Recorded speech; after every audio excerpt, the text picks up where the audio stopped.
Hey guys, welcome back to another video. In this one, we're going to be speaking about how you can grow your chest at home and finally get in the best shape of your life without having to face the fear of go to a public gym or spend a lot of money on a membership when there's no necessary need to. I'm going to run through key points to make this process as simple as possible for you, starting off first of all with your diet, okay? It's going to be key that you're in a calorie surplus because giving that extra calorie intake is going to allow you to grow muscle at a more efficient and faster rate. A calorie surplus that I would recommend is first of all going to caloriecalculator.net, which is my go-to for finding my, we could say, metabolic rate or my calories in order for me to gain muscle. You're gonna go on there, type in your weight, your height, your age, and your overall activity level. It's gonna spit out a couple of calories for you, okay? First of all, you might see the fat loss one, but if you go down to the bottom, you can just press tap for weight gain, and it's gonna show you how much you're gonna need to eat for 0.25 kg a week to gain, 0.5 kg to gain, and 1 kg to gain. My go-to would be 0.25 kg per week. Now the reason it's so slow and I don't want you guys to get really fast growth is because that growth doesn't come from muscle. That 1 kg that you're gaining, we could say 0.00001 is muscle, we could say 0.5 of it is probably water weight, and 0.5 is probably fat. Now, if you do this over a 12-week period, you don't want to be sitting with an extra 6 kilo of fatty tissue on top of your body where you don't look like you gained any chest tissue. It just looks like that you've got man boobs now, which is not ideal.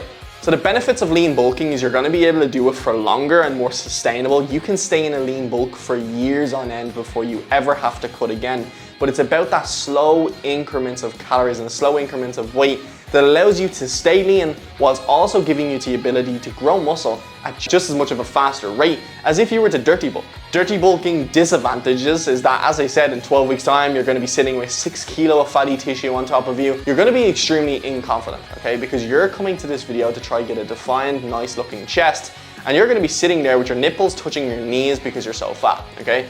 So one thing that you have to understand is that when you do this, you're going to cut the overall lifespan of your muscle growth journey down the drain because you're going to build a bad relationship with overall bulking. Now the exercise is to hit every single part of the chest, okay? So breaking down the muscle into fibers, we have an upper chest, which is going to be responsible for how you look in t-shirts, how you look overall when it comes to looking from the side. When you have a high chest, it's going to make you look overall bigger. You see a lot of people that only do push-ups in their room and they do flat push-ups, that's all they ever do, and they never do anything different. They may have a nice chest when looking at them front on, but when they turn to the side, it looks like that they've got a huge gap up the upper chest and it's not necessarily interlinking with your delts, and they don't look good in t-shirts. So it's crucial that you hit your upper chest, and how we like to do that is by actually doing decline push-ups, by having your feet at an elevated rate and having your hand and your body facing downwards. This is almost replicating something like, we could say, a Smith machine incline press or a dumbbell incline press. And by doing this, we're going to be able to progressive overload it and hit that upper chest at a nice and efficient rate. Now, as I said, we can also do flat push-ups for the center part of your chest. And a lot of people think that you can actually hit the lower part of the chest. Although you can do that, the middle of the chest and the lower chest are actually interlinked. They're the same fibers, no matter if you do the incline push-ups in this case, for an example. It's not gonna make a difference, okay? All you need to do is hit your upper and your middle chest, and that lower chest in itself will be hit. Now, if you can't do these push-ups, I want you to understand that there is a way around it and you're not going to be left alone. There is going to be a way that you can do these assisteds. You can get on your knees and do them, for an example, and obviously, of course, you're not going to aim to hit the upper chest if you can't do one single normal push-up. So for now, let's just stick with the flat push-ups on the ground on your knees, okay? On your knees will allow you to be able to obviously push up with a more efficient rate because your body isn't going to be handling as much weight as you previously would. It's going to be handling half your weight, and that way when you can get 10 push-ups on your knees, you eventually will be able to do 1 on your feet.